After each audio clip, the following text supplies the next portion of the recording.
Bonsoir à tous. Bonsoir à tous. Cette semaine, la paracha Lech Lecha. Paracha qui est riche en événements, surtout comme le Rabbi l'appelle, la paracha joyeuse. Après que nous avons passé 2 semaines, on peut dire la paracha Bereshit, qui était une paracha pas tellement joyeuse. Bien sûr, on a parlé de la création du monde, mais il y a malheureusement eu l'histoire d'Adam et Ève. On a dans la paracha de Noach, une paracha dans laquelle on a commencé avec le déluge. Donc pareil, une histoire qui n'était pas si joyeuse, mais elle s'est terminée avec une joie, avec la naissance d'Abraham. Et finalement, nous arrivons dans la paracha de cette semaine où nous vivons toute la paracha avec Noach, avec Abraham. Et donc la paracha de cette semaine est une paracha très intéressante. Et c'est une paracha dans laquelle nous allons développer pas mal de sujets. Bien sûr, le sujet principal, c'est la mission que Dieu donne à Abraham après, à l'âge de 75 ans. Une fois que Dieu lui demande de partir vers une terre inconnue, et c'est sur ça qu'on va s'arrêter ce soir. Mais ce qu'on va voir ensemble, c'est que comment Abraham a su quelle était la destination. Comment Abraham il a décidé, il a trouvé cette terre qui était finalement commencée aujourd'hui la terre d'Israël, la terre de Canaan. Comment Abraham a su que ça c'est la bonne terre, et comment Abraham il n'a pas été dans un autre endroit. Pour la Refoua Shlema de Yaakov ben Yonai, pour le Nishmat Yosef ben Moshe, et pour tous ceux qui ont besoin de bonnes nouvelles. Et donc, ce qu'on va voir ensemble, on va découvrir ce Midrash avec les explications d'après l'Agmara, le Zohar, le Midrash, qui vient nous expliquer et nous faire comprendre qu'est-ce qui se passe, comment Abraham décide que ça, c'est la terre dans laquelle il faut concrètement s'installer. D'abord, commençons avec un peu d'histoire. Et ce soir, ce qu'on va voir essentiellement, c'est l'importance des efforts dans la Torah. Pourquoi la Torah et Dieu, il a surtout voulu que chaque chose qu'on reçoit doit venir avec des efforts. Pourquoi Dieu n'a pas voulu que les choses se font de manière beaucoup plus facile, sans effort, que ce soit l'effort du travail, que ce soit les efforts dans la vie de tous les jours, et n'importe quelle chose qu'on veut recevoir, qu'on voudrait avoir, doit forcément venir avec un effort. Donc on va comprendre ensemble ce soir quelle est l'importance de l'effort et la manière comment Dieu il a créé le monde. Pourquoi les choses doivent venir avec un effort et après on comprendra à la fin pourquoi Abraham a détecté la qualité particulière qu'il y avait dans la terre d'Israël. Et c'est la raison pour laquelle il s'est arrêté dans cette terre. D'abord, reprenons le début de la paracha, dans laquelle on voit que Dieu dit à Abraham, Lech lecha me'artzecha, va-t'en de ton pays, va-t'en de ta terre, pars de ta terre, de ton pays natal, de la maison de tes parents, et la haaretz asher areka, vers la terre que je vais te montrer. C'est très bien que le problème qu'on a avec ce verset, c'est que la Torah nous dit clairement comment Abraham il doit partir, qu'il doit déménager, mais la Torah ne te dit pas où il doit partir. Et ça, c'est ce qui dérange, parce qu'apparemment, en général, quand tu dois prendre une destination, quand tu pars en voyage, la première des choses, tu t'intéresses à savoir à quelle gare tu vas t'arrêter, à quelle station tu vas t'arrêter, quelle est la destination vers laquelle tu vas t'arrêter. Comment ça se fait que là, Dieu lui dit pars, mais il lui dit pas où il faut qu'il aille. Concrètement, quand on va voir, on va développer après la spécialité avec laquelle Abraham il a compris que c'était la terre par laquelle il devait s'arrêter. On va comprendre pourquoi lui-même il a pu détecter, lui-même il a pu comprendre que c'était ça la terre que Dieu voulait qu'il s'arrête. Abraham il part en ce long voyage. Et le Midrash nous raconte que Abraham il n'avait aucune destination en tête. Il ne savait vraiment pas où il devait s'arrêter. Il a passé plusieurs villes et il a essayé de se dire, peut-être c'est telle ville, peut-être c'est telle ville, peut-être que Dieu il veut que je m'installe dans tel endroit, peut-être que Dieu il veut que je m'installe dans tel endroit. Et finalement, quand il est arrivé à la terre d'Israël, à l'époque connue sous la terre de Canaan, il a vu là-bas une certaine qualité particulière qu'il a marquée, jusqu'à ce qu'il s'est dit, si c'est comme ça, certainement ça c'est la terre promise. On va voir ensemble qu'est-ce que le Midrash nous dit, quelle était la qualité particulière de la terre d'Israël. On verra ensemble l'enseignement principal dans la vie de chacun d'entre nous. Comment on doit adopter cette qualité qu'il a découverte pour nous dans la vie de tous les jours. Quand on parle de l'effort en général, on sait que le Rabbi était contre l'idée de la retraite. Alors c'est vrai que dans certains pays, la retraite c'est 60 ans, il y en a qui veulent la remettre à 60 ans. Quand le Rabbi est arrivé à l'âge de 70 ans, quand il y avait le 70e anniversaire du Rabbi, les gens ils ont demandé au Rabbi, ça serait temps, il est temps qu'il s'arrête et qu'il se repose un peu. Le Rabbi dit qu'au contraire, en faisant allusion à Moshe, que Moshe il a commencé son vrai travail à l'âge de 80 ans. Jusqu'à 80 ans, Moshe n'était pas le Moshe qu'on a connu. Moshe était celui qui a libéré le peuple juif et qui s'occupait du peuple juif depuis l'âge de 80 et après. Quand lui, il avait 70 ans, c'est là que le Rabbi a dit la fameuse phrase qu'on ne juge pas les âges d'après le passeport, mais au contraire, il avait commencé à faire un comité pour construire 71 nouvelles institutions pendant sa 70e année après sa naissance. La Bible expliquait longuement qu'un juif ne va pas, en général, à la retraite, et surtout pas une retraite spirituelle, et qu'on a tout le temps que Dieu nous donne la santé et la force, on a le devoir de continuer et d'agir matériellement et spirituellement. Regardons notre premier paragraphe. On va voir ensemble le Midrash qui est écrit, le Midrash dans Bereshit Rabbah. Besha Shaya Avraham Aler Baram Naraim. Le Midrash nous raconte le premier regard qu'Avraham porta sur la Terre Sainte. Lorsqu'Avraham marcha à Aram Naraim, il vit les hommes manger, boire et s'amuser. Il dit alors, Dieu fasse que je n'ai point de part en cette heure. Puis, parvenu à l'échelle de Tsour, près de la Haute-Galilée, il vit les hommes désherbés, sarclés. Il dit alors, que Dieu fasse que ma part soit dans cette heure. Dieu lui dit alors, je donnerai cette terre à ta descendance. Ça, c'est ce que le Midrash nous raconte. En deux mots, Avraham était d'abord au nord de la Syrie, à la frontière de la Turquie.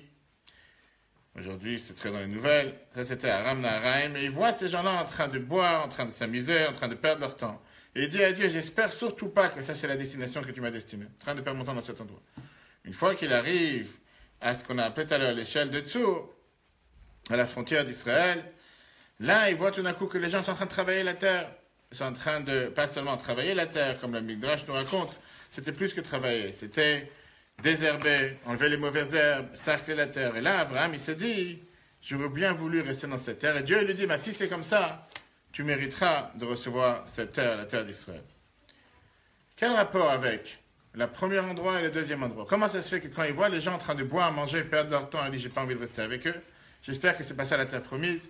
Et quand il arrive à cette terre où il voit les gens travailler, là, il se dit, c'est la terre que j'ai envie d'avoir, c'est la terre dans laquelle j'ai envie de vivre. Quel rapport avec la promesse que Dieu lui a fait dans le verset en lui disant, quitte ton pays natal, quitte l'endroit où tu es né, quitte l'endroit d'où tu viens, vers la terre que je vais te montrer. Et le fait qu'Avraham, il voit des gens en train de travailler, il se dit, ça, c'est la terre que j'ai envie d'avoir. La question, si on peut demander la question de manière différente, est-ce que vraiment Avraham, il est tellement émotionné du fait qu'il voit des gens travailler, que ça lui suffit pour dire que ça, c'est la destination que Dieu y veut? Parce que les gens, ils travaillent. Alors, qu'est-ce qu'il y a? Parce que les gens, ils savent désherber les mauvaises herbes.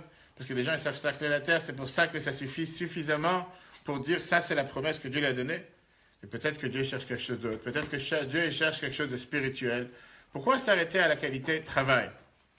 Pourquoi s'arrêter à la qualité quand tu vois des gens qui font des efforts?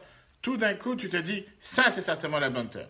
En deux mots, la question qui est demandée, pourquoi Avraham, il s'est émotionné tellement du fait d'avoir vu des gens en train de travailler en disant, je voudrais surtout être à cet endroit-là? En général, si on parle dans la vie d'aujourd'hui, en 2017, tu vois quelqu'un qui travaille, qui est en train de labourer, qui est en train de travailler très dur, c'est pas forcément le meilleur travail que les gens cherchent à faire. Tu vois un agriculteur qui est debout le matin sur son tracteur à 5 heures du matin, avec les bottes dans la boue, en train de travailler, en train d'enlever les mauvaises herbes, en train d'enlever les plantes, en train d'aller chercher dans le... Est-ce que c'est vraiment les gens qui passent et disent, ah, qui j'aurais bien voulu être comme lui? En général, les gens ils disent, c'est malheureux, ça fait de la peine, il travaille tellement dur. J'aurais voulu avoir un travail facile derrière un ordinateur, derrière un poste, et c'est beaucoup plus facile. J'ai pas envie d'avoir un travail si dur. Et là, Avraham, il te dit le contraire. Il voit des gens qui sont en train de s'amuser, en train de boire, en train de perdre leur temps. Avraham, il s'émotionne pas trop, il dit, j'ai pas envie de faire partie de ces gens-là. Il voit des gens en train de travailler avec difficulté, avec énorme effort. Là, Avraham, il se dit, j'aurais voulu. Regardons comment le Rabbi il explique ça. Attention, la table.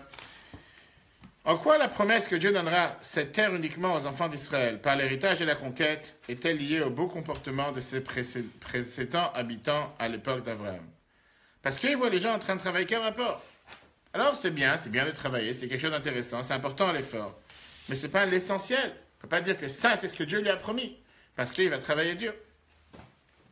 On peut répondre à ça de plusieurs manières. On va commencer d'abord du sens simple. Qu'est-ce qu'on peut d'abord découvrir nous-mêmes?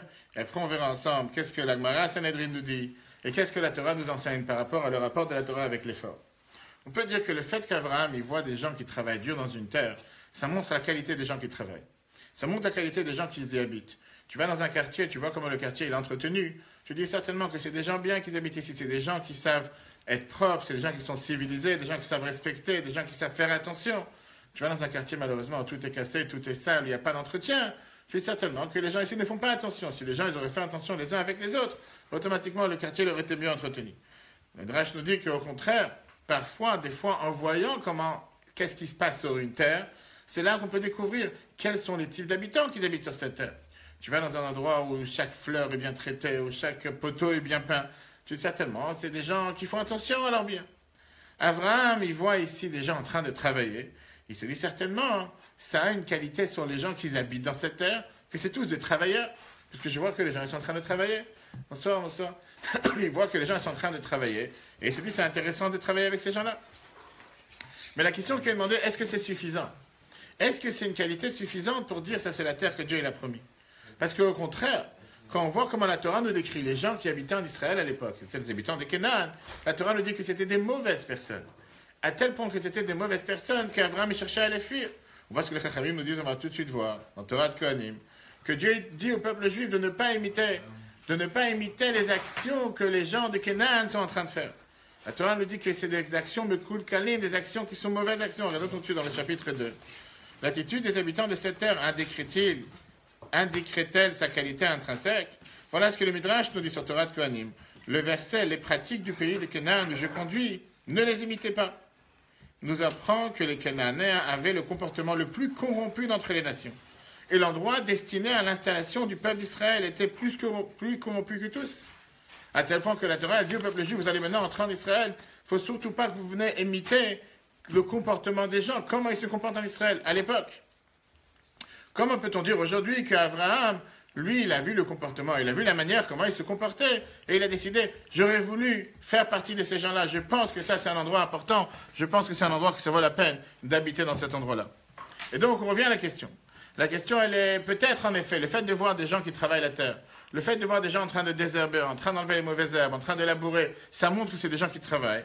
Mais comment peut-on dire que ça c'est la seule qualité que motive Abraham pour se dire « je pose mes bagages ici et je m'installe ici », quand on sait très bien qu'il y a beaucoup d'autres, pas seulement pas qualité, mais il y a beaucoup d'autres manques, il y a beaucoup d'autres points négatifs qui font en sorte, vertu, pas seulement vertu, des défauts, des points négatifs qui font que quand je mets sur la balance entre les défauts et la qualité de travail, pas parce qu'il y a une qualité que les gens travaillent, que ça y est, c'est fini, je ne regarde pas sur tout le reste. C'est pas quand tu rentres dans une boîte, quand tu rentres dans une société et on te dit qu'il y a beaucoup de travail, que tu dis, ah, mais puisqu'il y a du travail, ça m'intéresse. Tu es aussi intéressé à savoir quel type de travail, qu'est-ce que tu vas faire, combien d'heures, combien tu es payé, est-ce que l'environnement elle est bien, est-ce que les gens qui travaillent là-bas sont... Tu vas pas juste dire, ah, il y a du travail, j'y vais. Pareil, la question qui est demandée ici. Abraham, c'est vrai qu'il a remarqué cette qualité de travail, cette qualité d'effort qu'il y avait dans la terre d'Israël, et c'est pour ça qu'il s'est dit, j'ai envie d'habiter là-bas, et c'est pour ça qu'il a décidé de reposer ses bagages. Mais est-ce que ça, c'est la qualité unique à laquelle on doit faire attention? Et tous les autres défauts, tous les autres points négatifs, on ne doit pas faire attention, surtout quand la Gemara elle-même, la Torah, elle te dit que la terre de Canaan, les habitants, ce n'étaient pas des habitants qu'il fallait imiter. Et que Dieu prévient les peuples juifs en leur disant, ne faites pas comme ceux qui habitent en terre de Canaan. Alors comment Abraham, il a été mentionné, il voit des gens travailler, tout d'un coup il dit, ah, c'est magnifique. Voilà la question comme Rabbi demande, la deuxième paragraphe du chapitre 2.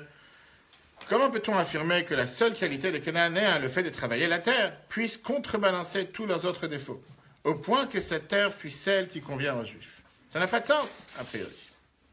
Pour pouvoir répondre à cette question, il faut d'abord développer le sujet de l'effort en général et comment la Torah considère un effort. On va voir ensemble l'analyse comment la Gemara, le Talmud, vient nous parler de l'importance capitale de l'effort pour l'être humain. Pas seulement quel type d'effort, après on verra pourquoi Dieu il a décidé que sur cette planète, rien n'arrive sans effort. On ne peut rien obtenir sans effort. Bien sûr qu'on peut obtenir des choses sans effort. Mais je dis que la réalité, elle est que quand quelqu'un il veut quelque chose de sérieux, il est obligé de faire des efforts. Ça n'existe pas de manger un bon repas sans que tu aies mis des efforts pour préparer le repas.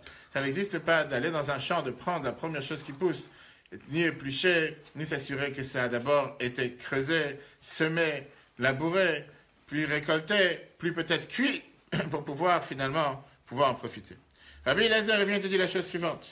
Kol Adam, la Amal Nivra, dans la Gemara Sanhedrin, page 99b, 3, la Talmud sur l'importance capitale de l'effort pour l'être humain.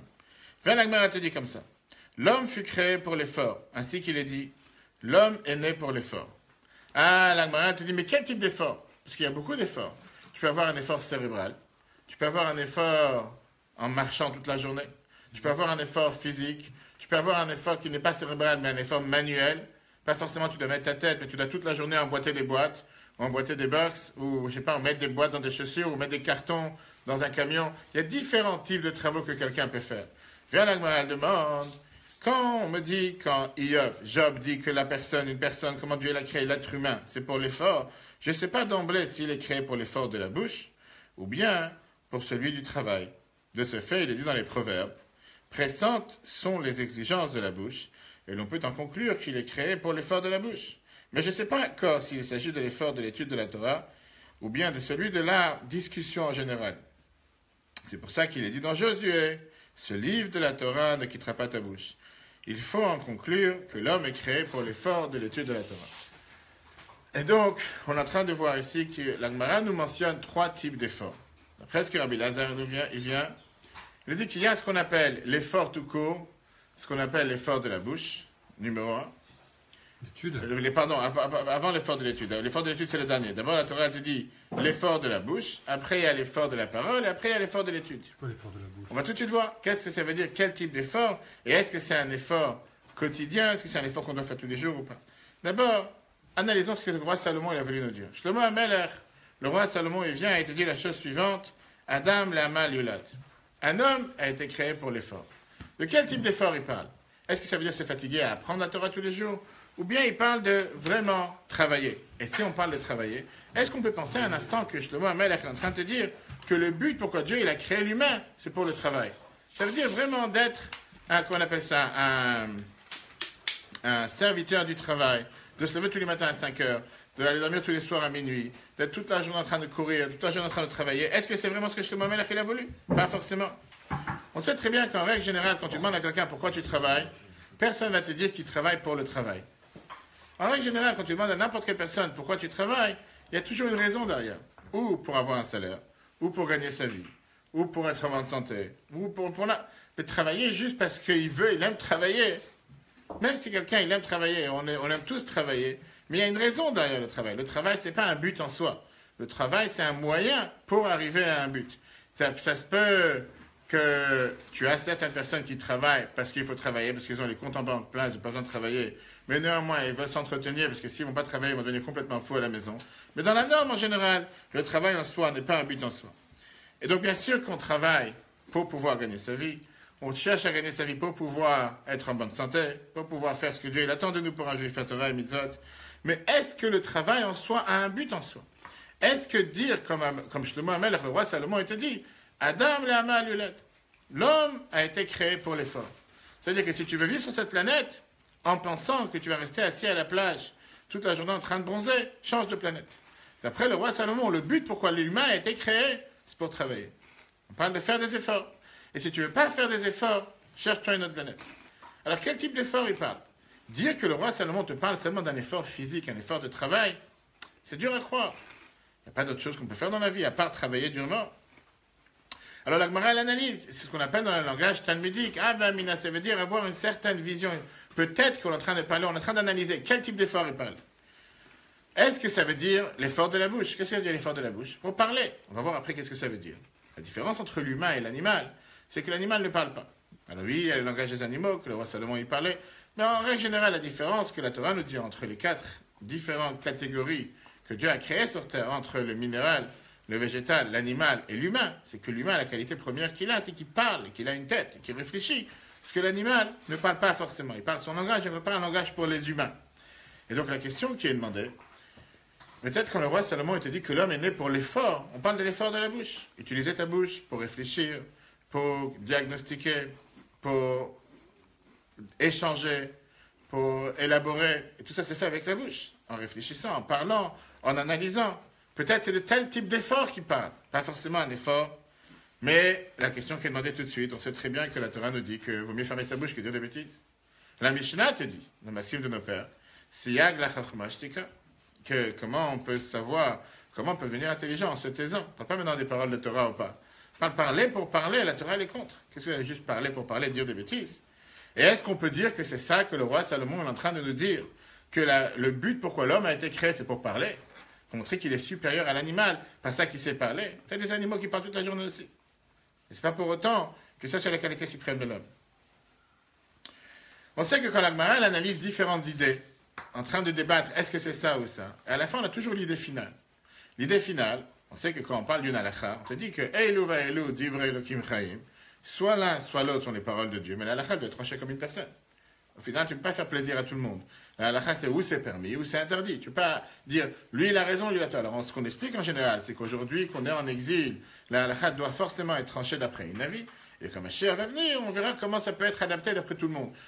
Quand on parle maintenant des idées que la Gemara, elle échange, pour savoir, est-ce qu'il faut penser de telle manière ou de telle manière, toutes les idées sont bonnes. Même si on va arriver à une conclusion, le fait même que la Torah, elle a une telle idée, elle a une telle approche, certainement qu'il y a ici une idée derrière qui veut nous montrer comment on pourrait éventuellement se comporter, même si ce n'est pas la raison finale. Parce que ce n'est pas juste un livre d'histoire ou un livre qui est fait pour les nuls, que quand il y a quelque chose qui ne va pas, tu effaces ou tu barres. C'est la Gemara, on voit tout celui qui apprend la Gemara, on voit des fois qu'il y a des dizaines de pages pour débattre sur un sujet. La conclusion est écrite en 2 lignes. Tu ne vas pas dire que ces 10 pages ne servent à rien, puisqu'au final, j'ai la conclusion. Alors dis-moi juste la conclusion et efface-moi les 15 pages d'avant. Non, ces 15 pages d'avant, c'est les 15 pages de Torah qui nous font réfléchir, qui nous donnent la possibilité de comprendre qu'on pourrait éventuellement agir de telle ou telle manière. Alors bien sûr qu'à la conclusion, on est obligé de se mettre d'accord et dire aujourd'hui, on va agir de telle manière. Mais tous les échanges et tous les différents débats que la Gemara soulève, ça montre qu'il y a différentes manières de servir de Dieu. Il y a différentes possibilités de servir de Dieu. Donc là, quand on est en train d'analyser quel est l'effort à laquelle le roi Salomon fait allusion en nous disant que l'humain a été créé pour l'effort, est-ce que on parle de l'effort de quoi? L'effort tout court, travail, physique ou travail, ou l'effort de la bouche. Même si on sait que la Torah n'est pas forcément d'accord avec ça, on doit forcément dire qu'il y a une idée derrière, que peut-être que lui, la Gemara, puisqu'elle soulève cette idée, ça veut dire qu'il y a un effort physique à faire et qu'il y a un effort de la bouche à faire, comme on va tout de suite voir. Le père du Rabbi, qui est un grand kabbaliste, le Rabbi Levi Yitzhak, soulève plus que ça. C'est-à-dire que même quand la Gemara, on te dit des fois sur une avis ou sur une idée que c'est du mensonge, bedoutaï, qui veut dire que c'est du n'importe quoi, le fait que la Gemara mentionne cette idée, elle prend le temps de mentionner sur une demi-page, sur 3 lignes, sur 10 lignes, ça a un sens. Pas seulement ça a un sens, ça a un but. Même si encore au final on ne le fait pas. Revenons au sujet dans lequel on est en train de parler. Si tu me dis que le but principal, pourquoi Dieu il a créé le monde, c'est pour se fatiguer avec l'étude de la Torah, qu'on va arriver plus tard, ça ne veut pas dire qu'il ne faut pas travailler, ça ne veut pas dire qu'il ne faut pas parler. C'est sûr que l'étude de la Torah, c'est un but, mais c'est l'idée même à laquelle Shlomo Amelech fait allusion, mais ça ne vient pas négliger les autres idées qui sont de fait de pouvoir, premièrement, avoir la fatigue de travail tout court, et la fatigue de la parole, qui est la supériorité de l'humain sur l'animal. Et donc, si on fait la synthèse de ce que la Gemara nous parle, on est obligé de dire qu'on a ici 3 types de fatigue. Fatigue, l'effort, travail, l'effort de la parole et l'effort de l'étude de la Torah. Et la Torah, elle vient te dire dans la Gemara que pour arriver à remplir ton devoir sur terre, tu dois passer par ces 3 efforts. Comme un chef cuisinier. Tu dois d'abord avoir quelqu'un qui passe les commandes. Tu dois quelqu'un qui reçoit les commandes. Une fois qu'il reçoit les commandes, il doit savoir qu'est-ce qu'il va utiliser pour le midi, qu'est-ce qu'il va utiliser pour le soir. Après, tu as le chef cuisinier dans la réalité qui va te dire, avec ça, on met au four, ça, on met au congélateur, ça, on met au frigidaire, ça, on fait au bain-marie, ça, on fait à la poêle. Et après, tu as ceux qui sont les acteurs sur terre. Que eux, ils suivent les ordres, ils ont la fiche. Tu prends 50 pommes de terre, tu mets sur la poêle. Tu prends 50 pommes de terre, tu mets dans la marmite. Et chacun avec son devoir. Si tu vas enlever un des postes, tu vas peut-être avoir un résultat. Mais tu n'auras pas le même résultat quand tu sais que chaque poste a été respecté. Alors tu vas dire que la personne qui est censée faire la friture, lui aussi va faire ce qui est sur la poêle, sur la marmite. Peut-être. Mais en règle générale, pour jongler avec 2 cuissons au même instant, au même moment, pour plusieurs personnes, c'est quelque chose qui est beaucoup plus difficile. Que si tu as quelqu'un qui est consacré sur une cuisson, il sait que les choses vont sortir correctement. Exactement la même chose avec cette idée que la Gemara nous parle. Quand le roi Salomon te dit qu'il faut travailler, que l'humain a été créé pour l'effort, on doit passer ces différentes étapes de l'effort. Et l'effort du travail, et l'effort de l'humain qui est par la parole, et l'effort de l'étude de la Torah. Et la question qui nous dérange avant de comprendre comment on le fait et pourquoi, revenons à la question principale. Pourquoi tant de casse-tête autour de l'effort? Pourquoi Dieu ne pouvait pas créer le monde d'une manière qu'on n'a pas besoin de faire des efforts, que tout est facile? Imagine-toi le monde, comme les gens appellent des fois le paradis sur terre, que les gens ils se lèvent, petit déjeuner il est tombé sur la table, il est tombé, je sais pas, d'une échelle du ciel, tout est prêt sur la table. Les tefilines, même pas besoin d'aller chercher une vache, pas besoin d'aller chercher à les fabriquer, ni les peindre. Tu veux mettre des tefilines, tu parles à Dieu, envoie les tefilines ils arrivent. Tu n'as même pas besoin de les mettre sur ta main, ils se mettent automatiquement, ils se déroulent automatiquement. Tu n'as même pas besoin d'apprendre à lire. Tu es né, tu sais déjà lire toutes les langues, tu comprends toutes les langues. On peut prendre chaque domaine dans lequel l'humain vit sur Terre et on peut épargner et éviter tous ces efforts et tous ces ennuis pour certains et dire que la vie est belle. Qu'est-ce que tu as besoin de te prendre la tête à aller faire les courses, à aller cuisiner ou aller apprendre l'hébreu, à apprendre telle langue, à apprendre l'Agmara, à apprendre le code de l'Eva juif, le Shulchan Aruch, à apprendre le Chumash, à apprendre les lois, comment se comporter Shabbat. Je suis né, je connais tout, je connais toutes les lois, je connais toutes les langues, j'ai pas besoin de cuisiner. Il y a un monde sans effort. Est-ce qu'on peut imaginer un monde dans lequel aucun effort est demandé à qui que ce soit? Alors, hein? Ce sera un monde sans mérite. Tu dis bien, ça sera un monde sans mérite, mais c'est le cours qu'on a donné hier soir pour celui qui a écouté par rapport à la manière, et c'est ce qu'on va arriver après, comment Abraham, il a découvert qu'il y avait un Dieu sur terre. Abraham, il s'est demandé la question, Rambam nous parle dans les lois d'idolâtrie, qu'Abraham, il s'est demandé la question à plusieurs reprises, depuis 3 ans, 40 ans, jusqu'à 48 ans, d'après Maïmonide, qu'il a découvert réellement qu'il y a un Dieu sur terre, le père du monothéisme. C'est pas possible que cette planète, elle fonctionne sans guide. C'est pas possible que cette planète, elle fonctionne sans que personne n'est en train de la faire tourner. Ça n'a pas de sens de dire que le monde, le soleil se lève, la lune arrive, la mer elle s'arrête à une telle distance. C'est pas normal. On est bien obligé de dire qu'il y a quelque chose de beaucoup plus profond ici. On est bien obligé de dire qu'il y a quelqu'un qui dirige. Alors, comme on a dit hier soir, nous on croit, parce qu'on sait qu'on dit dans la tefila tous les matins, qu'à chaque instant, Dieu renouvelle la planète, et que si jamais il n'aurait pas été derrière, le monde n'aurait pas tenu. Très bien. Donc Abraham, il s'est posé cette question. Abraham s'est dit, c'est pas possible que ce monde fonctionne et qu'il n'y a personne qui se fatigue derrière. Tu remontes à la source. On a lu hier soir une très belle lettre que le Rabbi ramène dans les God Kodesh avec un exemple d'une fabrique. Quand tu vois une fabrique de Pringles, une fabrique de chips, une fabrique de jus d'orange ou quoi que ce soit, tu sais que dans la fabrique, il n'y a pas un humain. D'un côté, tu rentres les bennes de pommes de terre, de l'autre côté, tu vois les paquets refermés sortis. Alors bien sûr que quelqu'un qui veut être aveugle, il dit c'est magnifique. Voilà le paradis sur terre, il n'y a plus d'humains. Tout fonctionne de manière automatisée, tout est facile. Sauf que quelqu'un qui réfléchit, il sait très bien qu'il y a quelqu'un qui a planté, il y a quelqu'un qui a fabriqué les machines, il y a quelqu'un qui a assemblé les machines, il y a quelqu'un qui nettoie les machines, il y a quelqu'un qui réfléchit la nuit. À Disney, par exemple, on sait qu'il y a des, je sais pas, il y a environ 100 000 employés, je ne sais pas combien sont là la nuit, j'ai plusieurs personnes qui habitent en Seine-et-Marne, qui sont employés toute la nuit sur Disney pour les maintenances des appareils. Toi, tu arrives le matin, tu dis tout est bien, tout roule, tout tourne. Va la nuit à 3h du matin, tu vas voir qu'il y a la même population qui est présente, ceux qui sont en train de travailler pour s'assurer que tout fonctionne convenablement, que tout est... Mais quelqu'un qui ne réfléchit pas à tout ça, il se dit, le monde vit sans effort, sans aucune fatigue. Analysons ensemble, voyons ensemble, pourquoi Dieu il a fait en sorte qu'on a besoin d'avoir la fatigue. Regardons dans les paragraphes du 3. Même une hypothèse de la Torah, et c'est une partie intégrante, la qualité de l'effort du travail et de la discussion permettent d'avancer l'hypothèse qui sont la finalité de la création. N'est pas écartée par la conclusion du Talmud, selon laquelle l'homme fut créé pour l'effort de la Torah. Cela veut simplement dire que les efforts du travail et de la discussion à eux seuls ne suffisent pas pour être la finalité de la création. Et donc, comme on a demandé tout à l'heure, la question qui nous dérange maintenant, pourquoi Dieu il a voulu que l'homme se fatigue? Pourquoi Dieu il a voulu qu'on fasse des efforts? Pourquoi Dieu n'aurait pas pu faire en sorte, si Dieu, il est d'après ce qu'on dit dans la Torah, le summum du bon et de la bonté, pourquoi Dieu n'a pas fixé depuis le départ qu'on puisse avoir tous les résultats qu'on a envie, matériellement, physiquement? Imagine-toi perdre du poids sans régime, sans aucun effort, sans sport, gagner, avoir un compte en banque plein, sans effort, sans faire absolument aucun effort. Et peu importe de quel effort, aucun effort nécessaire. Et la réponse, elle est, comme vient de dire Harry, justement, que la vraie bonté que Dieu il a fait avec que Dieu il a fait avec l'homme, c'est que Dieu il a voulu qu'on se sente associé, partenaire dans la création du monde. Dieu il n'a pas voulu qu'on soit d'une manière dans le monde, d'une manière dans laquelle tout est mis sur la table. Comme une table qui est dressée, qu'il n'y a absolument aucun effort à faire. Et Dieu il a voulu qu'on soit un partenaire. Qu'est-ce que ça veut dire quand la Gemara nous dit Shutaf le Maaseh Bereshit, qu'on soit un associé à comment Dieu il a créé le monde? Dieu il a voulu qu'on ne reçoive rien sur terre, pas une chose, rien, ou qu'on n'obtienne rien, que tout est prêt sans avoir fait aucun effort. Il a voulu que chaque chose vienne avec des efforts. Pourquoi? Pour se sentir à minima comme si on aurait été partenaire avec Dieu dans la création du monde. D'ailleurs, 100%. D'ailleurs, c'est ce qu'on dit, j'allais dire, dans les Kiddush tous les vendredis soirs. On a lu ça dans la paracha il y a 2 semaines. Et à la fin du Kiddush, qu'est-ce qu'on dit? Ashabara Elohim, la Asot. Que Dieu, il a créé la Asot pour faire. Rashi demande la question. Qu'est-ce que ça veut dire il a créé pour faire?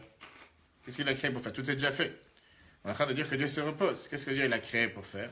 Rach, il vient et te dit, Shabara, Elohim lasot letaken pour réparer. Dieu, il a laissé un petit pourcentage. On n'est pas en train de débattre, parce qu'il y a 1%, 2%. Il a laissé un pourcentage à l'humain qui se sent qu'il doit finir, comme on dit, la touche finale, pour se dire, là, j'ai mis la main à la pâte et moi, automatiquement, je suis partenaire avec Dieu dans la création. On l'a fait ensemble, tu ne l'as pas fait tout seul. C'est comme si je te disais, toi, tu as préparé tout le gâteau, tu as mis toutes les choses sur la table. Tu n'as pas été celui qui a planté le blé, tu n'as pas été celui qui a récolté le blé, tu n'as pas été celui qui a moulu le blé. Bref, tu as acheté le produit fini. Et même dans le produit fini, tu as mis tout le gâteau à la fin. Et à la fin, tu as dit à ton enfant, à ta femme, ton fils, peu importe qui, mets le gâteau dans le four à telle température et assure-toi que tu l'enlèves dans 1 heure. Tu sais très bien que celui qui a fait tous les efforts pour faire ce gâteau, c'est toi. Lui, il n'a fait aucun effort. La seule chose qu'il a fait, c'est de le mettre dans le four. Sauf que tu sais aussi que si jamais il n'a pas mis la température qu'il faut, et s'il n'a pas sorti dans 1 heure, il a sorti dans une demi-heure, ou il a sorti dans 1 heure et demie, on va pas demander des exemples de ce qui se passe chez chacun. Mais la réalité, elle est que quand tu as oublié de terminer le four, tu as oublié de mettre la température qu'il fallait, alors tu peux dire que tu l'as fait tout seul, tu ne l'as pas fait tout seul. Tu peux dire que c'est lui qui l'a fait. Oui, alors effectivement, quand on parle du mitzvah, on te dit que la mitzvah, elle s'appelle sur celui qui l'a terminé. Très bien. Mais là, au final, tu as laissé un petit pourcentage pour l'autre qui disent que grâce à ça, qu'il a participé à la création. Et d'ailleurs, sans rentrer dans les débats et dans les détails de ce qu'on appelle les cuissons qui sont faits dans les restaurants, dans les maisons, etc., on sait d'après la halakha, on n'a pas le droit de manger un plat qui était totalement cuisiné sans avoir un juif qui a été mélangé dans la cuisson. On sait que parfois, ce que la halakha nous demande, c'est pas forcément qu'il doit commencer à cuisiner et tout faire. C'est des fois juste si c'est remué, si c'est allumé le feu, si c'est jeté un bois dans le feu. J'en parle du tout dans les détails, c'est pas le sujet. Mais encore une fois, la Torah, elle veut qu'il y ait un pourcentage qui dépend de l'effort de l'autre personne. Dieu, il a voulu qu'on ne reçoive pas les choses de manière que tout est prêt, mais il a voulu qu'on se fatigue pour pouvoir nous donner qu'on puisse le faire. En 2 mots. Excuse-moi, juste ça voudrait dire que quelqu'un qui a 2 personnes différentes qui n'ont pas les mêmes, j'allais dire épreuves, mais qui n'ont pas les mêmes efforts à fournir, est-ce que ces personnes-là, elles sont pas nées égalité par rapport à quelqu'un? Non. Alors encore une fois, personne ne sait les différents efforts que l'un doit faire et l'autre doit faire. Une chose, tout le monde a des efforts à faire. Ça, c'est numéro 1. Après, tu as une personne à laquelle Dieu lui a donné plus de facilité, mais des efforts dans un autre domaine. Et tu as une autre personne que Dieu lui a donné moins de facilité, mais plus de difficultés dans un autre domaine. Chacun en fonction de son devoir, chacun en fonction de son rôle. D'accord? Quand on compare l'effort au travail, l'effort au cadeau, un cadeau, c'est quelque chose qu'on reçoit. Alors qu'un effort, un travail, c'est quelque chose qu'on donne et qu'on se fatigue dessus. Si jamais on aurait seulement tout reçu sans effort, on aurait été un simple receveur, on n'aurait pas été un acteur. Un simple spectateur, on n'aurait pas été un acteur à part entière. Et Dieu, il voulait qu'on ne soit pas juste des spectateurs en train de regarder le film. Dieu, il a dit, si tu es déjà dans la salle, sois un acteur du film, ne sois pas juste spectateur. Dieu, il voulait qu'on soit et qu'on partage avec lui à chaque instant. Parce que c'est trop facile de dire, je suis spectateur, je suis acteur au début, après je suis spectateur tout le reste. Non, qu'à chaque instant. Moi, je travaille à chaque instant, puisqu'on dit que Dieu il renouvelle le monde à chaque instant. Toi aussi, tu travailles avec moi. Puisque tu es mon partenaire, ça n'existe pas qu'un, il est en train de bronzer à la plage, et l'autre, il fait, sois ensemble avec moi en train de travailler, à chaque instant. Et en même temps, tu valoriseras le travail beaucoup plus. Après, on verra pourquoi Dieu il a fait une telle nature chez l'humain, que si jamais tu aurais été là en train de le recevoir sans absolument rien faire. Regardons le 4. Pourquoi le bon Dieu constitue le monde de façon que l'effort soit indispensable? Bien, le Rabbi nous explique. La vérité, bien, est lorsque l'homme atteint un niveau où, si l'on peut dire, il ressemble à son Créateur. Il est associé de Dieu dans la création, comme la Gemara Shabbat 10a nous dit. C'est pour cela que Dieu a implanté dans la nature de la création que les besoins de l'homme n'y soient pas satisfaits d'emblée, mais que son effort personnel soit nécessaire pour le combler, afin qu'il s'élève au niveau de celui qui donne comme son Créateur. Ça, c'est ce que Dieu voulait. Il ne voulait pas que ce soit d'une manière que je suis là sans rien faire, en train de regarder les choses se dérouler en face de moi. Et la réalité, elle est, quand tu es un simple spectateur et pas acteur, très rapidement tu t'en lasses. Quelqu'un qui a tous ses besoins, et qu'il a, on l'a vu ça la semaine dernière, par rapport aux enfants, je ne sais pas si c'était dans ce cours ou dans un autre cours, que quand un parent il veut que son enfant il soit en contact avec lui, il n'a pas tout lui donner, il sait très bien qu'il va l'appeler dès qu'il a besoin de quoi que ce soit, etc. Quand tu as tous tes besoins et tu n'as aucun effort à faire, à la fin tu ressens même plus l'importance de ce que tu as. Même tu deviens fou, t'as plus de but. Je ne sais pas si on devient fou, parce que quelqu'un paraît, c'est certainement quelqu'un qui est fou avant de devenir, avant de pouvoir arriver à ce stade. Je veux dire, mais la réalité, elle est que tu as plus de valeur. Et où on voit ça, pour donner un exemple, et je n'ai pas envie de critiquer qui que ce soit, on voit ça dans les hôtels. Que Dieu nous en préserve. Pour tout celui qui fait attention quand les gens utilisent un buffet à volonté, quand tu sais que quand tu dois aller acheter 2 kilos de tomates, et 2 kilos de concombres, et 2 kilos de fromage, et 2 kilos de pain, et quoi que ce soit, ça va te coûter 50 €. Et là, tu te dis, puisque j'ai payé la nuit d'hôtel, puisque j'ai le repas du matin à volonté, Qu'est-ce que tu te gaffes? Oublie de ce que tu te gaffes. Tu vois les gens qui vont et se remplissent, malheureusement on le voit tout le temps, alors j'ai pas dit, il y a des gens qui font attention, mais il y a des gens qui remplissent des assiettes, oublie la journée, qui remplissent des assiettes de choses qu'ils n'ont jamais mangé le matin, qui mangeront jamais le matin. Des gens que, je dis parce qu'ils ont vu avec les yeux, je suis déjà là, j'ai payé déjà un tel tarif, il faut que je goûte de chaque chose. Ils se remplissent des assiettes. Tu viens sur la table qui fait je ne sais pas combien de mètres de long, il ne va pas forcément 10 mètres de long. Ils ont rempli des assiettes de n'importe quelle chose. Puisqu'il y a une telle abondance, puisqu'il y a tellement de sortes, il y a tellement de choses, il faut que je prenne de chaque chose. Et après, qu'est-ce qui se passe? Les gens, au final, ils sont imités. Ils n'ont pas l'habitude de manger comme ça le matin. Les gens, ils sont habitués à manger le matin, je sais pas, et des pâtes, et du pain, et des céréales, et des salades, et des œufs, et du chocolat, et des pizzas. Voilà, il faut qu'ils fassent le tour de chaque. Ils ont tout rempli. À la fin, quand les gens ils se lèvent, tu vois que la moitié, parfois les 3/4, ou en tout cas la moitié, en tout cas une grande partie de ce qu'ils ont pris reste sur tête, ça va à la poubelle. Pourquoi? Parce que la personne n'a pas senti l'effort. Imagine-toi qu'on t'aurait dit, tout ce qui est là, tu peux manger, mais il faut que tu le prépares toi-même. Et tu sais que si tu aurais mangé exactement la même chose, pour le préparer, ça aurait pris 2 heures. C'est-à-dire que je suis fou maintenant à perdre 2 heures pour pouvoir le préparer. Et je vais commencer à aller me faire une pizza, je vais aller me faire mon pain, je vais aller me faire ma salade, je vais aller me faire mes œufs. Laisse tomber, laisse-moi tranquille. Je prends Exactement. Je prends le minimum, ce qui a le moins d'effort, et laisse-moi... Pourquoi? Une des deux. Si tu te sens tellement, que tu as tellement envie, que c'est tellement important, c'est tellement bon pour toi, alors va faire les efforts. Pourquoi dès qu'on te demande de faire un effort, tu dis laisse-moi tranquille, je ne suis pas intéressé. Mais quand on ne te demande pas d'effort, tu es prêt à prendre des choses que tu n'aurais jamais pris, que tu n'aurais jamais utilisées.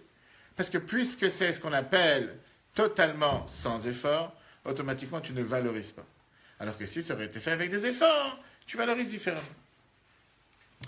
Maintenant, on va revenir à ce qu'on a dit tout à l'heure par rapport à les 3 types d'efforts que l'Agmara nous a fait allusion, l'Agmara Sanhedrin tout à l'heure, à laquelle le roi Salomon fait allusion quand il nous parle que l'homme, l'humain, doit faire et passer par ces 3 types d'efforts. Et l'Agmara te dit avec une chronologie exacte. Cela explique la chronologie et la progression des 3 catégories d'efforts. On a vu tout à l'heure le premier, on a dit c'est l'effort du travail. Qu'est-ce que ça veut dire l'effort du travail? La Torah te dit que pour pouvoir te sentir un partenaire, pour pouvoir te sentir acteur avec la création du monde à chaque instant, il faut que tu te fatigues. Il faut que tu travailles concrètement. Et c'est ce qu'on dit, j'ai dit ça encore à quelqu'un hier, la Torah, quelqu'un m'a posé une question sur un des cours, que Dieu ne te dit jamais de faire Shabbat sans te dire avant, 6 jours tu travailleras. À chaque fois que la Torah te parle de faire Shabbat, elle te dit toujours, dans tout le Chumash, 6 jours tu travailleras, et le 7e tu te reposeras. Pourquoi? Qu'est-ce que tu mélanges 2 sujets? C'est la base. Oublie la base. Tu veux me dire quoi? Qu'il faut faire Shabbat? Tu veux me dire qu'il faut se reposer le 7e jour? Dis-moi, le 7e jour tu te reposes. Qu'est-ce que tu dois commencer à chaque fois avec 6 jours tu travailleras, le 7e tu te reposeras? Oublie les 6 jours. Pourquoi tu mélanges 2 choses? Quand tu me dis qu'il faut faire Rosh Hashanah le 1er du 7e mois, tu me dis, pour faire Rosh Hashanah, il faut que tu prépares la veille. Tu m'as dit tout c'est pareil. La Torah vient, elle te dit, le 1er du 7e mois, c'est le jour de Troua, le jour de la sonnerie, le jour que la Torah nous décrit que c'est chauffard. Pareil avec Kippour, etc. Alors Kippour c'est différent, la Torah nous dit qu'il faut manger la veille, quand on jeûne à partir de la veille, c'est considéré comme si on a mangé 2 jours. Bref. Mais quand tu parles de Shabbat, pourquoi à chaque fois la Torah doit te dire 6 jours tu travailleras et le 7e tu te reposeras? Même dans l'ordre où c'est créé, Shabbat ça aurait pu être Yom Rishon. Pourquoi? Mais Dieu l'a créé. Non, mais Dieu l'a créé le repos. Une fois que Dieu l'a travaillé 6 jours, il dit que le monde manquait le repos et Dieu l'a créé le repos. Comme si, et ça même, on peut rentrer dans tout débat, on n'a pas eu le temps, Bereshit. Est-ce que Dieu s'est tellement fatigué pour se reposer? C'est un autre débat. Quand on sait que la Torah te dit que Dieu a créé le monde en 6 jours, comment il a créé le monde avec la parole? Sarah, Marot Nivra Olam avec les paroles en disant que fut la lumière hier, et comme ça il y a eu la lumière. Il s'est tellement fatigué pour ça il faut se reposer. Et si nous, notre fatigue, elle aurait été comparée à la fatigue de Dieu, quelle fatigue? Aucune fatigue, il n'y a plus votre raison de Dieu. Mais Dieu, il a décidé qu'il devait absolument, le 7e jour, créer le repos, qu'il y ait cette notion de repos sur terre. Mais c'était après 6 jours de la création. Et c'est la raison pour laquelle, une des raisons dans laquelle, pourquoi la Torah, à chaque fois qu'elle fait allusion à Shabbat, elle te dit clairement, 6 jours tu travailleras, le 7e tu te reposeras. Ce qui veut dire, une seconde, qui arrive, que la Gemara, elle répète à sans arrêt, Mishetarar be'erev Shabbat, yochal le Shabbat. Celui qui s'est fatigué vendredi, la veille de Shabbat, il mangera Shabbat. Alors c'est beaucoup de connotations. Au final, bien sûr que tu ne peux pas avoir Shabbat, si tu dois préparer un Shabbat avant, matériellement ou spirituellement. Mais la Torah, elle te fait aussi allusion à ce qu'on est en train de voir ici, la phrase de Shlomo HaMelech, la phrase du roi Salomon, qui est que si jamais tu n'es pas prêt à l'effort, à ce moment-là, tu ne mérites pas de pouvoir être un partenaire avec Dieu dans les actions du monde. Et donc, quand le roi Salomon il vient et te dit que le but même pourquoi l'humain a été créé, c'est pour l'effort, Tout d'abord, on te parle de la première catégorie d'effort, c'est l'effort du travail. Oui, on doit travailler. La Torah tient qu'il faut travailler. Même quelqu'un qui a 100 ans et qui est en bonne santé doit travailler.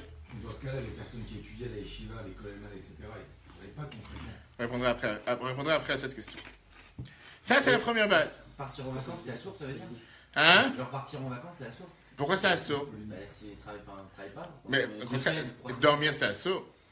Dormir, c'est interdit. Rambam te dit que tu dois dormir, que pour que quelqu'un soit en bonne forme, en bonne santé, il doit dormir un tiers de la journée.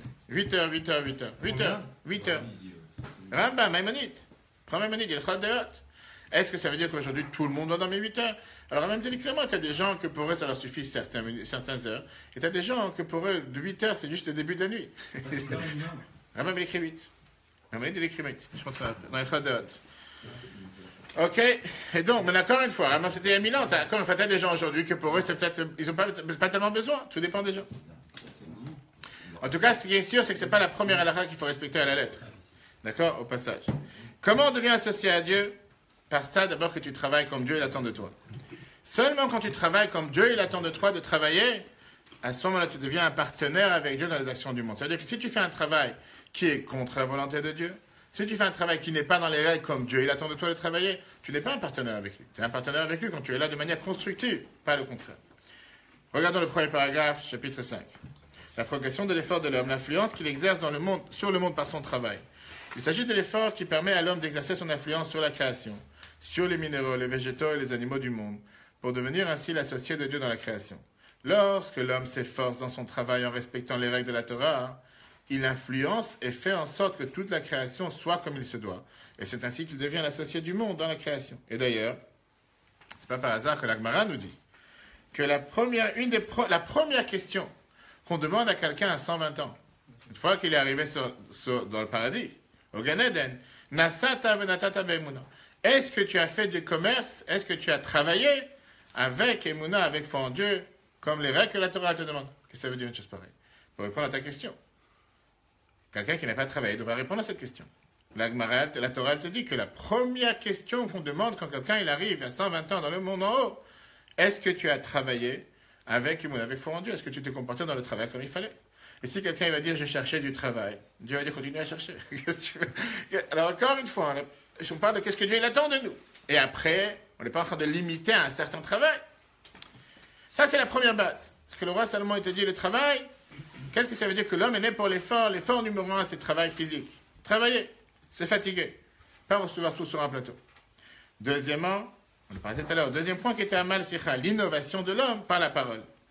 Puisqu'on doit ressembler à Dieu, on sait très bien que comment Dieu a créé le monde avec la parole. Dieu, il ne veut pas qu'il soit le seul à avoir influencé sur la créature, mais Dieu, il renouvelle la créature à chaque instant. Par ça que Dieu il crée le monde à chaque instant. Et donc, ça ne suffit pas de se fatiguer avec le travail physique, mais la qualité suprême de l'homme sur l'animal, qu'on est là, c'est qui parle. Et donc, quand le travail physique est associé avec le travail de la bouche, de la parole, qui veut dire, par ça qu'il s'exprime, par ça qu'il discute, par ça qu'il débat, à ce moment-là, il rentre et il continue dans la même catégorie de l'effort créé par l'homme, et par le travail, et par la parole. Regardons. Pourquoi on précise les deux? C'est bizarre. Les trois, on a vu tout à l'heure. On a besoin des deux. On a besoin des trois. Tout de suite, on va y arriver. Tu ne veux pas faire du travail seulement cérébral. Très simple. Si tu travailles seulement avec ta tête, sans jamais exprimer ce que tu fais, alors on ne parle pas de parler tout seul dans une chambre. Ça, en général, dans les hôpitaux, il y a certains hôpitaux qui sont faits pour ça. La Torah, elle te dit, dans la Chassidut, on te décrit que la parole, c'est une qualité que Dieu lui a donnée seulement envers l'autre. Parler tout seul, ça n'existe pas. Quand tu fais la prière, c'est autre chose. Mais quand tu travailles, quand tu parles pour l'autre. L'échange avec l'autre. Savoir échanger avec l'autre. Savoir écouter l'autre. Savoir apprendre de l'autre. Savoir parler avec un autre. Je parlais justement hier avec quelqu'un, avec un adolescent sur ça longuement, que si c'est quelqu'un qui avait quelques problèmes à l'école, et je disais, pourquoi tu ne vas pas en parler à la direction? Et il me dit, de toute façon, ça ne changera pas. 10 fois, il m'a répété la même chose. Il me fait, je sais ce que je vais lui dire et je sais ce qu'il va me répondre. Je fais, si c'est comme ça, elle ne va pas à l'école. Si tu as déjà toutes les réponses, avant même de vouloir et pouvoir échanger, va échanger, qu'est-ce que ça dérange? Va présenter le problème. Parle avec la directrice, va la voir, et dis-lui, voilà, il y a tel et tel problème, qu'est-ce que tu conseilles, qu'est-ce que je dois faire? Si depuis le départ, tu te dis, mais de toute façon, elle n'a pas de solution à me proposer, alors enferme-toi dans ton monde, et il n'y a plus de monde sur Terre. La Torah t'a créé justement la qualité de l'humain sur l'animal. C'est qu'il peut parler, c'est qu'il peut échanger. Pas forcément qu'elle aura une solution, mais au moins tu échanges. Qu'on ne vienne pas te dire dans 2 mois, 3 mois, je ne savais pas, j'étais pas au courant qu'il y avait un problème. Tu m'aurais dit qu'il y avait un problème, j'aurais pu faire telle et telle chose. Au moins, tu fais ce que tu dois faire. Tu as un problème, tu sais que ça se peut, qu'elle a les queues dans les mains, qu'elle pourrait essayer d'aider. Regardons pourquoi l'importance de la parole. Dieu ne fait pas qu'influencer sur la création. C'est pas qu'il a créé le monde et qu'il s'est arrêté. Mais au contraire, il la renouvelle à chaque instant. C'est pourquoi l'homme ressemblant à son créateur ne peut pas se suffire de l'effort du travail. Ça, c'est la réponse à ta question, Gabriel. Car cet effort n'exprime pas la supériorité de l'homme sur les autres créatures. Parce que l'animal lui-même en possède l'équivalent. L'animal aussi travaille. Par contre, lorsque l'effort du travail est associé à l'effort de la discussion, lorsque l'homme travaille en exprimant la qualité spécifique du genre humain, qui est la parole, alors l'homme innove dans la création et lui permet de dépasser son niveau initial. Et d'ailleurs, c'est ce qu'on n'arrête pas de dire dans tous les différents débats, dans tout ce qui se passe dans la société aujourd'hui. Parle. Pourquoi tu dois taper? Pourquoi tu dois frapper? Pourquoi tu dois bousculer? Pourquoi tu dois casser? Pourquoi tu dois cogner? On parle avec un être humain, on dit parle. Dieu t'a donné la possibilité de parler. Pourquoi tu ne peux pas parler? Ouvre ta bouche et parle. Tu n'es pas un animal pour agir avec les sabots, avec les cornes. Parle avec la parole. Et c'est une des manières comment construire le monde sur Terre. Le dernier point, une fois qu'on est passé par la fatigue qui vient par le travail, et la fatigue, l'effort, l'innovation de l'homme, la supériorité de l'homme par la parole, on passe à la qualité suprême qui est l'effort de la Torah. Puisque tout ça ne suffit pas. Parce que Dieu, pas seulement qu'il a parlé pour créer, pas seulement qu'il renouvelle les choses à chaque instant, mais il crée les choses à chaque instant. Et puisque l'homme est là, s'il aurait été seulement au stade précédent, à ce moment-là, il n'aurait pas été quelqu'un en train de créer les choses à chaque instant. Pour arriver à la perfection du partenariat, d'être acteur dans la création du monde au même moment avec Dieu, c'est seulement quand on se fatigue avec l'étude de la Torah. Avec l'étude de la Torah, quand quelqu'un, qu'est-ce que ça veut dire qu'il se fatigue avec l'étude de la Torah? Quand on dit tous les matins dans la prière que Dieu nous a donné de sa sagesse et de l'intégrer afin que ça devienne ma sagesse, à ce moment-là, on devient une seule personne avec Dieu. À ce moment-là, on devient totalement associé et partenaire avec Dieu dans la création du monde. Pourquoi? Parce que j'ai réussi à prendre la sagesse de Dieu, qui est la chose la plus élevée qu'il y a sur terre, que Dieu a bien voulu par sa bonne volonté, par le fait qu'il est tellement miséricordieux, de partager avec nous cette sagesse, mais à condition qu'on n'ait pas en train de la regarder comme quelque chose d'étranger, qu'on la prenne, qu'on l'intègre à l'intérieur de nous, et que ça devienne une partie de nous. Qu'est-ce que ça veut dire que ça devient une partie de nous? Que si j'apprends la Torah, c'est pas que j'apprends la Torah, c'est qu'à chaque instant je me dis qu'est-ce que la Torah elle m'apprend à moi. Comme la Torah nous dit clairement, comme la Chassidut nous répète à chaque fois que Torah milachon orara, Torah c'est vient du mot enseignement, c'est pas juste un livre d'histoire, c'est pas que j'ai lu une belle histoire et ça me parle pas. Qu'est-ce que Noach m'a appris? La semaine dernière on a vécu avec Noach. Qu'est-ce qu'Abraham m'apprend cette semaine? Qu'est-ce que cela veut dire dans mon comportement quotidien? C'est ce qu'on essaie de faire toutes les semaines en apprenant ensemble. Qu'est-ce que j'apprends de tout ça? Comment je vais changer mon comportement? C'est pas juste je suis en train de lire une histoire, mais je regarde avec comme un spectateur, comme les gens qui viennent avec dégustation de vin ou dégustation de tel plat, et ils commencent à dire ça c'est un bon goût, mauvais goût. Et ça ne me touche pas. Tu as appris la Torah, tu as appris un passage de Torah, en quoi ça te parle? En quoi ça change ton comportement? En quoi ça a un impact sur toi direct, quotidiennement, 24 heures sur 24, 7 jours sur 7. C'est pas juste quelque chose qui est tellement abstrait, qui est tellement déconnecté. C'est une belle science, c'est une belle étude, c'est très intéressant, monsieur le rabbin, c'est très riche cet enseignement, mais dans les faits, laisse-moi vivre.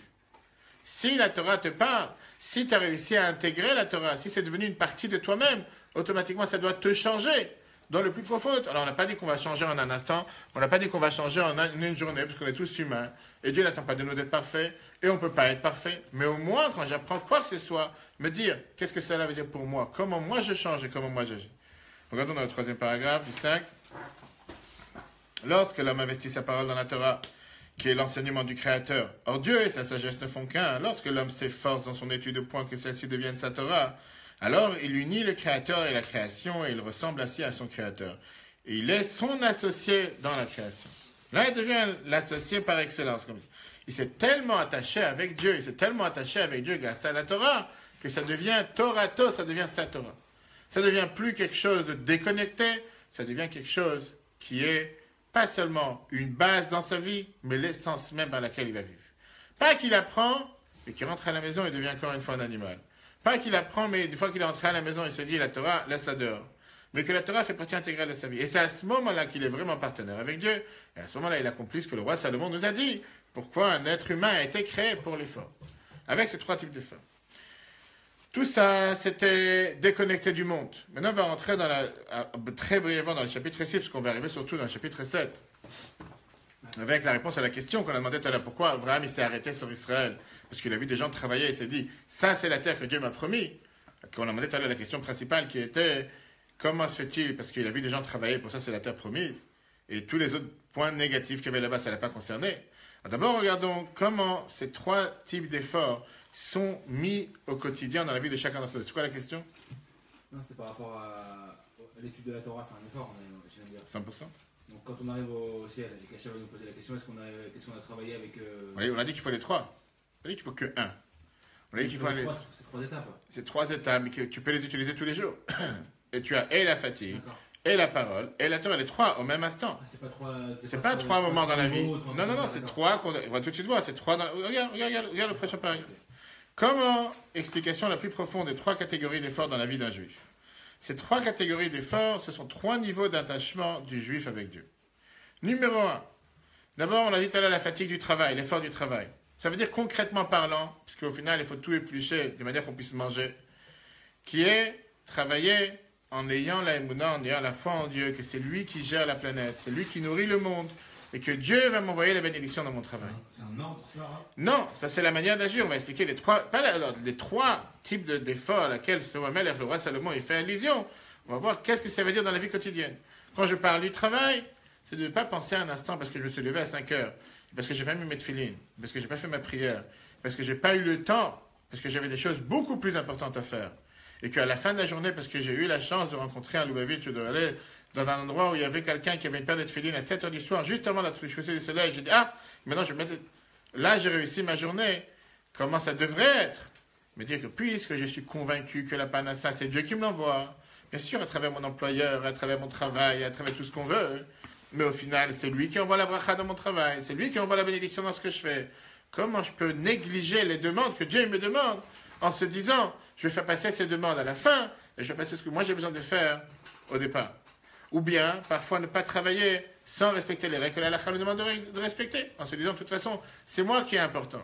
Si c'est moi qui est important, si c'est ma tête qui est importante, si c'est les ruses que je sais faire, si c'est les manières légaux, comme on a parlé tout à l'heure, que toute la vidéo que tout le monde a pu voir cette semaine, avec la vidéo que quelqu'un est venu voir le rabbi, en lui disant qu'il a des affaires au Brésil, dans le marché noir, qui ne sont pas forcément légales, et qu'il s'attendait certainement que le rabbi dise, bracha, que tu es une grande réussite quand tu continues ton marché noir. Et c'est très beau de voir la manière comment le rabbi parle avec cette personne. D'abord, il lui dit il lui demande est-ce que c'est officiel, est-ce que c'est pas officiel. Il dit non, c'est pas officiel, c'est pas légal. Il lui dit que ça serait bien de se désengager de ce type de travail. Et l'autre, il essaie de s'expliquer. Il lui dit même si tu ne peux pas le faire d'un coup, petit à petit, mais l'idée c'est de désengager parce qu'il faut que ce soit officiel. Alors la deuxième partie, il vient demander au rabbi mais j'ai une autre affaire dans une banque au Brésil, je ne sais pas c'est quoi la deuxième affaire. Et il précise, ça c'est officiel. Alors il dit plusieurs fois, c'est officiel. Il fait, oui, ça c'est officiel. Alors il dit, si c'est officiel, alors tu auras la bénédiction, etc. Et regardez la vidéo encore une fois, vous allez voir que dans la première partie, le rabbi ne dit pas de bénédiction. Dans la première partie, le rabbi lui demande, désengage-toi. On n'avait pas lui tomber dessus, il n'a pas lui faire peur, il n'a pas lui dire, mais t'as pas honte, tu te fais illégal. Il est en plein milieu, il va savoir, on parle ici d'un grand banquier, on parle ici de quelqu'un, un grand homme d'affaires, on parle de quelqu'un, certainement, c'est pas facile du jour au lendemain à sortir. Le rabbi dit, cherche à t'en enlever. Et le rabbi, il lui répète plusieurs fois, le plus important c'est que ça soit légal. Alors un juif va dire, mais quelle différence légale, pas légale? Je donne tzedaka, c'est l'essentiel. Non, la Torah, elle veut que tu fasses les choses comme Dieu veut. Comme Dieu, il attend de toi. C'est là la Torah, la bracha. Ça, c'est ce que ça veut dire, les efforts du travail. Que je travaille avec émouna, avec foi en Dieu. Que c'est lui qui m'envoie la bracha. Et si c'est lui qui m'envoie la bracha, il faut que je le fasse de la manière comme lui m'a demandé de le faire. Ça, c'est numéro 1. Quand on parle de la parole, alors, sikha tout court, ça ne veut rien dire la parole tout court, mais on sait que dans la Torah, on nous dit que sikha, on a pris des patriarches, c'est la prière. Dans la vie de tous les jours, ça veut dire que comment je m'associe avec Dieu, parce que je prie tous les jours. En priant tous les jours, chaque parole de prière que je dis, je crée des anges.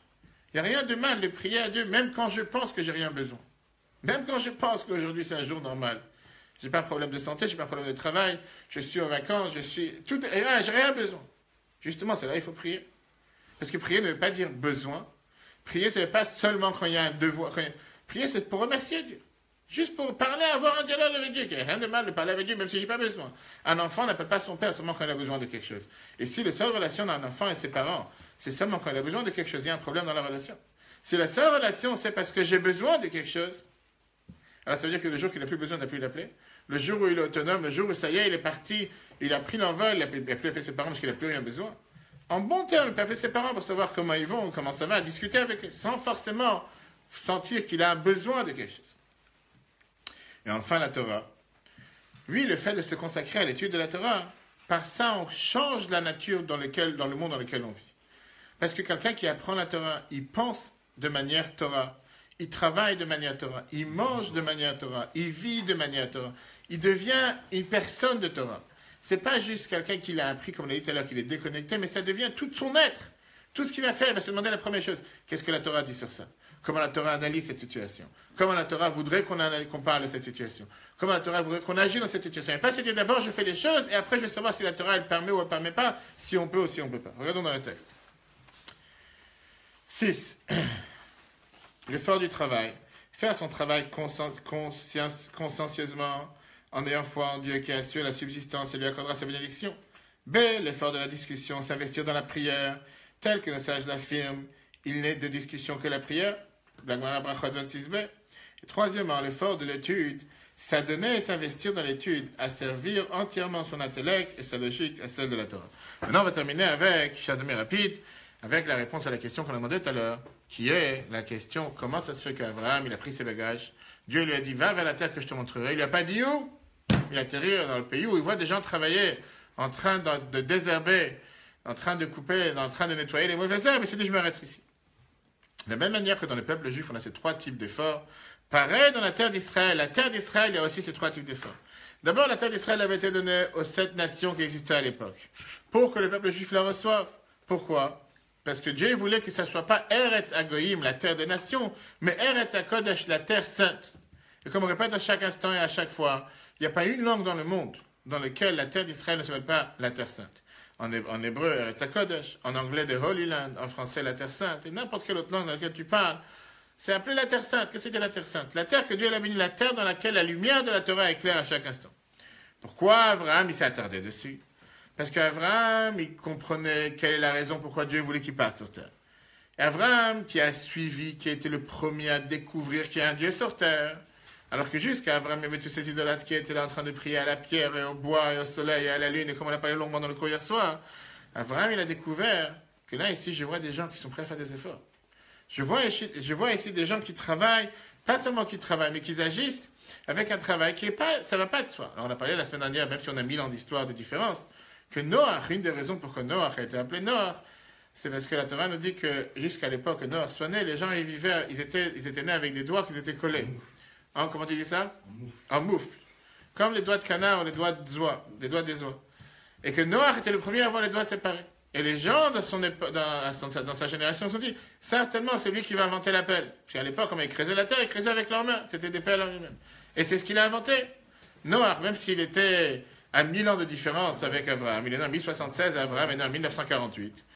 Néanmoins, c'est lui qui a commencé à inventer l'idée qu'on peut travailler avec les mains. Mais Abraham, il était là en Israël, il a vu le premier qui était en train de travailler. 1948. Il n'y a pas longtemps de ça. Ça veut dire environ il y a 3310 ans. Non, j'ai compris, mais je peux faire le lien. Oui, exactement. D'accord?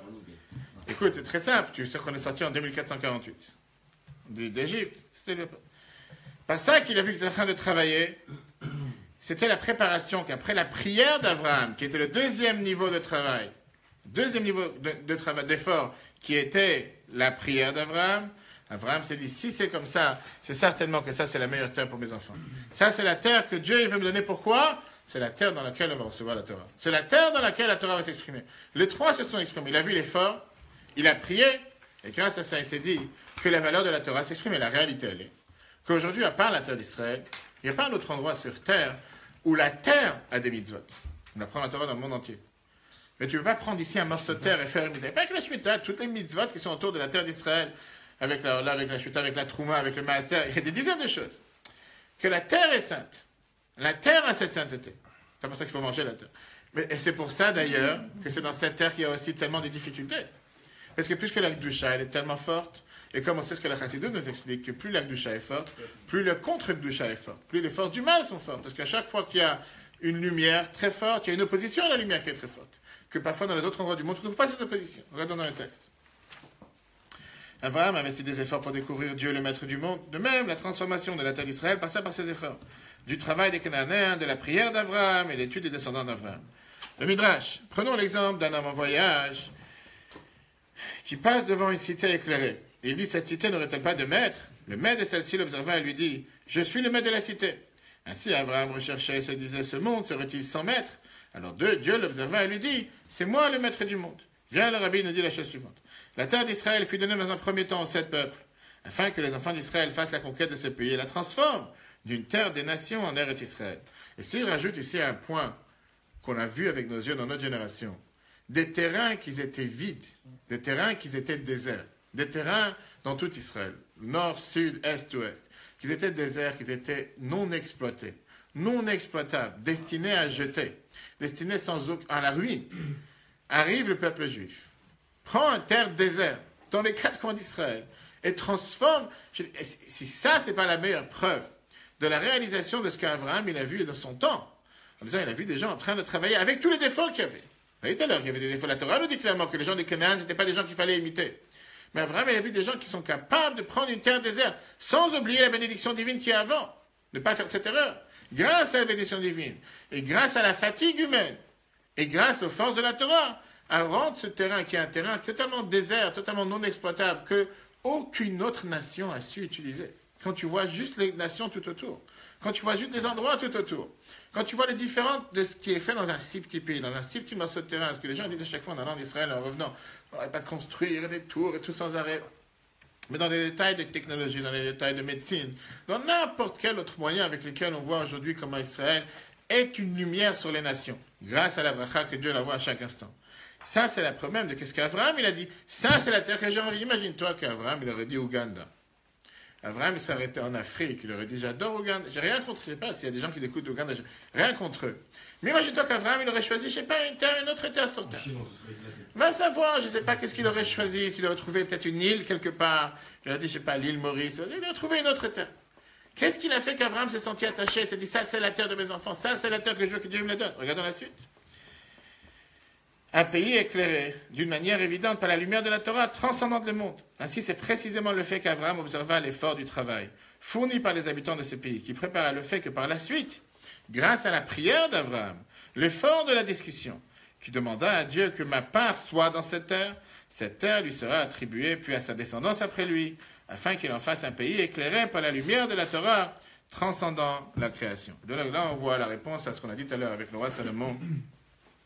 Pourquoi en un mot, quand le roi Salomon te dit que l'homme, l'humain, est né pour l'effort, qu'est-ce que ça veut dire qu'il est né pour l'effort? On parle bien sûr de l'effort physique, l'effort du travail, l'effort de la parole. Si c'est juste diagnostiquer, analyser, parler, discuter, ou la deuxième explication qu'on a vue, la prière, et bien sûr l'effort de la Torah. Et quand on a ces 3 composants dans la vie de chaque être humain sur Terre, à ce moment-là, on est garanti d'avoir toutes les bénédictions que Dieu a dit à Abraham cette semaine, avec le voyage, comme le premier rachis qu'on a vu.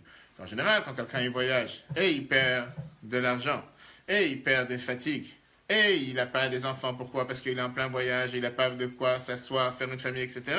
Et Dieu lui a dit, t'inquiète pas, quand tu vas prendre le bâton, tu vas commencer à partir vers la terre que je vais te montrer qui était cette terre-là. À ce moment-là, je vais te bénir, je vais grandir ton nom, tu vas être nombreux, tu vas pouvoir bénir les autres. Mais pour ça, il fallait avoir les 3 composants. Travail, prière, et l'étude, et grâce à ça, on est garanti de réussir. Que Dieu fasse, que vous puissiez mériter toutes ces bénédictions. Que Dieu vous bénisse. Si Dieu veut, le prochain cours, demain midi, et mercredi soir, mercredi midi, tous les sujets seront sur Facebook. À très très bientôt, et je rappelle à tout le monde que l'application est déjà sur Android, Torah. Et si Dieu veut, j'espère à la fin de la semaine prochaine, l'application sera aussi sur Apple avec tous les cours. On aura le temps d'en reparler. Bonne soirée à tous.